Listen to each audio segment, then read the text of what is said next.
Hello, America. Welcome. It is Erick Erickson. My goodness, I've been chomping at the bit to get on here today. I wish I could have gotten the show started early because we got a lot to go. I have caught CNN, the cable news network that prides itself on its factual broadcast, and I have caught them in a lie attempting to smear the president of the United States. It's actually a really big freaking deal. We've got to begin with the Secretary of Defense and what the Secretary of Defense did this morning.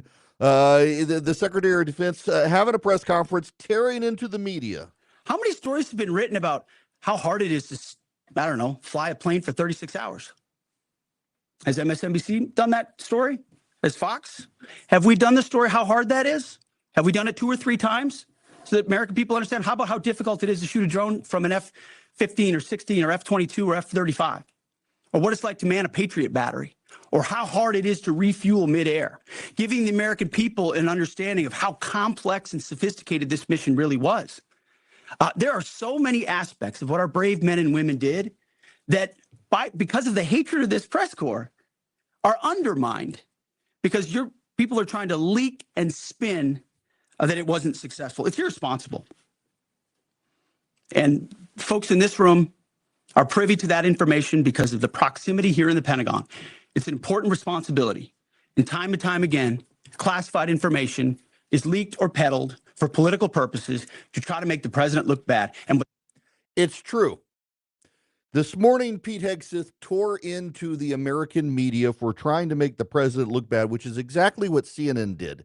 CNN, with its reporter, Natasha Bertrand, ran a story, and now they've edited and doctored the story to try to cover their tracks. And I've got the proof that CNN is engaged in a massive cover-up designed to smear this president. CNN, which for 4 years covered for Joe Biden and actually had Brian Stelter on when Republicans were saying that that Joe Biden had to be let off stage by Barack Obama, had on Brian Stelter, their media guy who's supposed to hold the media accountable, instead always serves as chief apologist, say, look, bro, the Democrats are denying this. We now know it was true. And at the time, CNN covered for Joe Biden. For time and time again, CNN covered for Joe Biden. And who did they hire to be a national security reporter? Natasha Bertrand, the Politico reporter who covered for the Democrats and said that Hunter Biden's laptop was Russian disinformation. She is the original reporter on that story. Donald Trump came out yesterday and criticized her.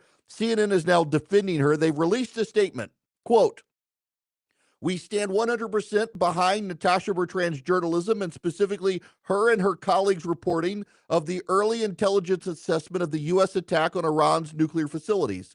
CNN's reporting made clear that this was an initial finding that could change with additional intelligence. We have extensively covered President Trump's own deep skepticism about it.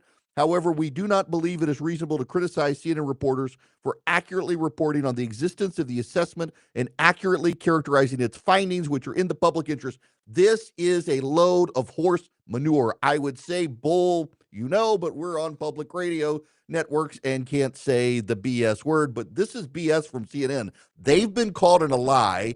I have caught them in the lie. Nicholas Fondacaro over at Newsbusters has caught them in the lie, and they are doing damage control. And I will prove it to you right now. CNN attempted to smear the president of the United States with a lie from Natasha Bertrand and her team, the same reporter who covered for Democrats on Joe Biden, and now they're trying to cover it up and do damage control. Let's roll the tape. Let's start with their damage control mode this morning.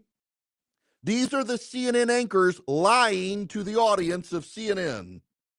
But at the same time, we do need to make clear that despite the emotional speech and outrage from the defense secretary, what he said about the DIA assessment is what CNN reported on. His issue that he took about it being preliminary, about it being low confidence. CNN reported on all of this. I was looking back just to make sure that we had it all throughout the reporting process. CNN had reported that it is preliminary and, of course, can be updated, including these 2 parts. It is still early, we reported in our initial report, for the U.S. to have a comprehensive picture of the impact of the strikes. None of the sources described how the DIA assessment compares to the views of other agencies in the intelligence community. The U.S. is continuing to pick up intelligence, including from within Iran, as they assess the damage.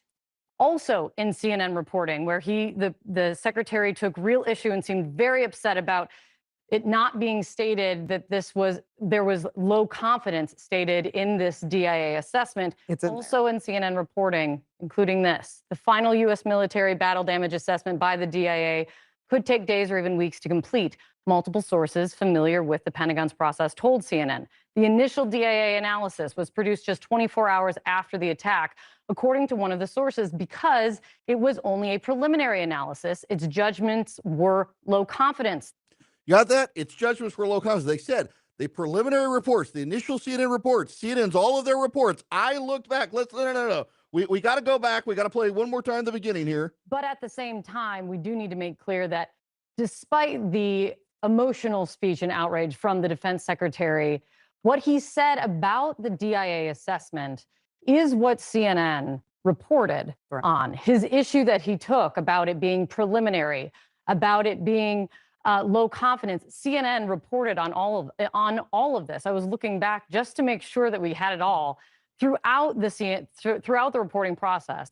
I was just looking back to make sure we had it all throughout the reporting process. And then they trotted out Daniel Dale, who's their in-house fact checker.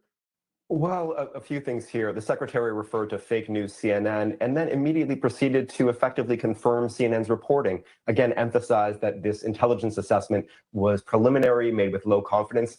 Preliminary, made with low confidence, CNN's original reporting. Haha, here's Natasha Bertrand, the Hunter Biden laptop fabulist, who's CNN's national security reporter. This is her initial report. Well, let's get back to CNN national security correspondent Natasha Bertrand for the exclusive reporting. Natasha, what more are you learning?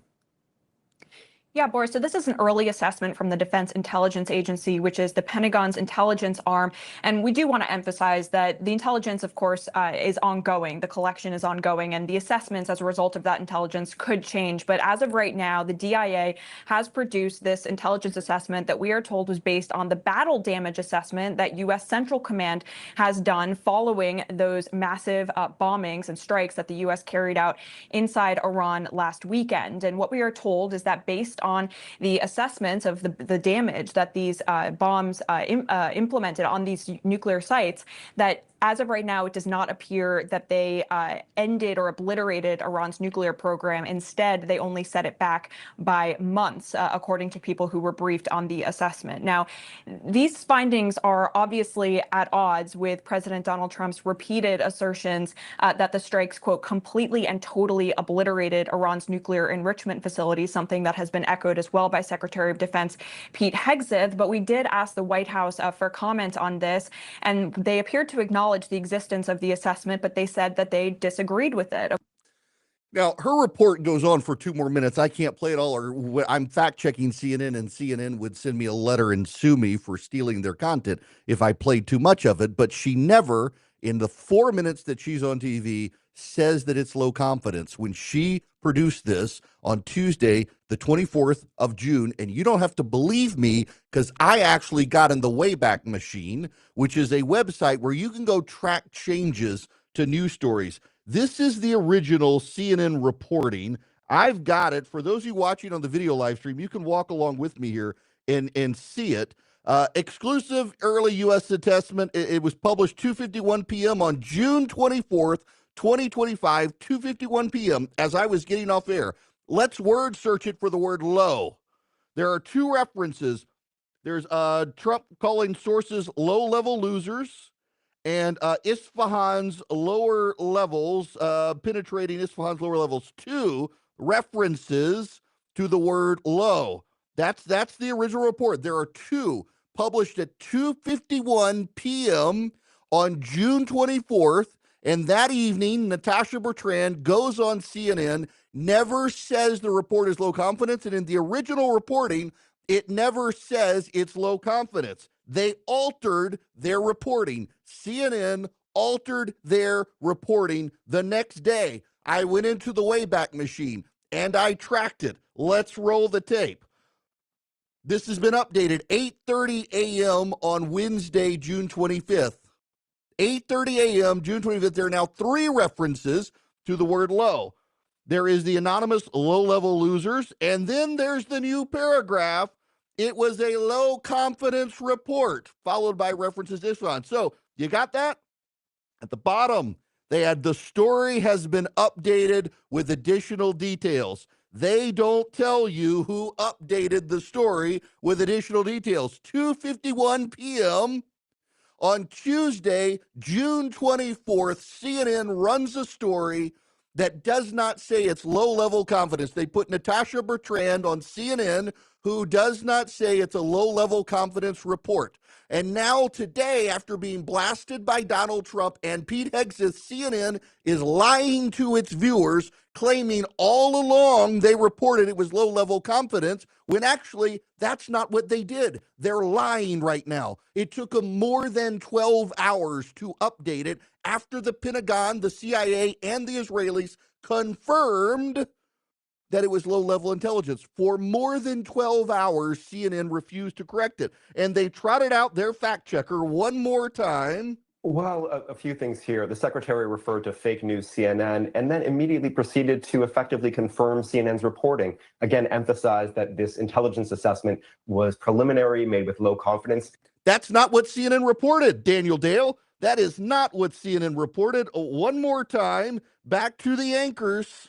But at the same time, we do need to make clear that despite the emotional speech and outrage from the defense secretary, what he said about the DIA assessment is what CNN reported. No, it is not. Again, the original report from CNN was published 2:51 p.m. on Tuesday, June 24th, and does not include the phrase that this is a low confidence report, despite what all of CNN's anchors are now telling their audience. They never acknowledged that that was updated more than 12 hours later. They are defending Natasha Bertrand, who originated the Hunter Biden laptop was Russian disinformation story, and they've got their entire network now carrying water for a reporter who lied, or at least obfuscated, by not saying it was low confidence. How the hell can you believe this network with anything they say? How can you believe CNN if they're going to retcon in the truth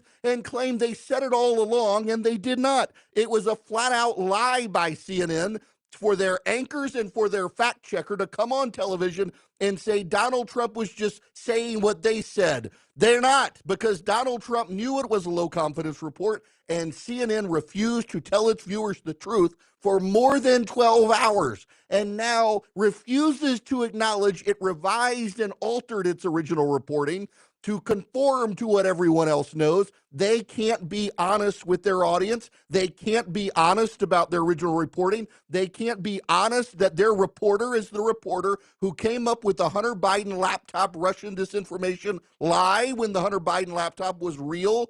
They promoted that girl from Politico, and she just got them in hot water like she did Politico with the Russian disinformation stuff. And they're circling the wagons around their entire team. They've trotted their anchors out to lie to the public. They've trotted their fact checker out to lie to the public, and CNN is lying. Why? Because institutionally, the network hates Donald Trump. Because institutionally, the network doesn't care about lying so long as it makes Donald Trump and Republicans look bad. They are willing to criticize and distract from and undermine a military operation that was successful so that they can tell their audience that Donald Trump's a liar, when in this particular case, oh, the irony, it is CNN itself lying to its audience, and we have them nailed to rights. We have the proof, we have the documentation, we have the changes they made to the article, and we have their own statements and original reporting. Shame on CNN for lying to their audience and not owning up to the fact that they originally did not report it was low confidence. They trotted it out, claiming with great confidence that this report showed that the Pentagon attack was not successful, and they can't even own up to the fact that they lied.